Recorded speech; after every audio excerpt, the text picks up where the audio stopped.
let's work towards the weekend. But what if your weekend had an extra day in it? Jesse Schultz is live in Cleveland, looking into how more companies are looking into this flexible schedule and making it a 4-day work week. Jesse?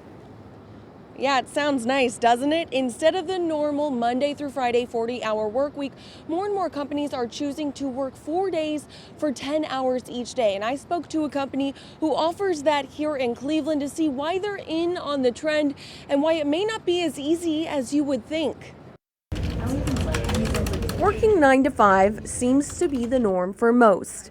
But that's not the case here at Alexander Mann Solutions, a global recruiting firm in Cleveland. We have people that come in flex hours, so they can come in anytime in a certain range. We have people that work from home. We have job sharing. Don Rao has worked here for 5 years. My son had 2 years ago had come to me and said, "Mom, can you pick me up from school like the other moms?" That's when Rao asked for a 4-day work week. I had said, "Hey, would there be an opportunity for me to work a 4-day work week and I have one extra day off?"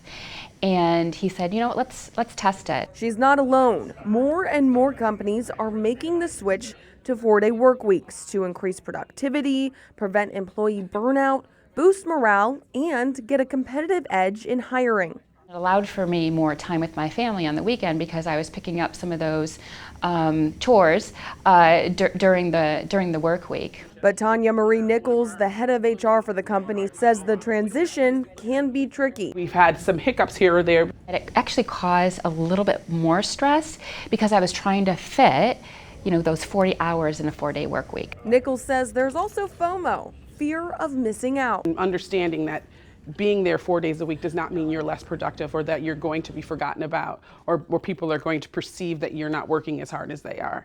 And while 4-day work weeks work for some people, I learned it's more important for companies to be flexible. Sometimes people just want to be able to work a schedule that means more to them. For Rao, a schedule that means more is more time with her boy. She now splits her time between working from home and the office. And that afforded me then the opportunity to pick up my son 3 days a week versus just one. Consulting firm Robert Half found that 66% of people would prefer a 4-day work week. And Nichols, who you heard from in the story, says it may be easier if everyone in the company agreed to work 4 days. That way you wouldn't have that guilt of not coming in on that one day when everyone else is in the office. Live in Cleveland, Jesse Schultz, News 5.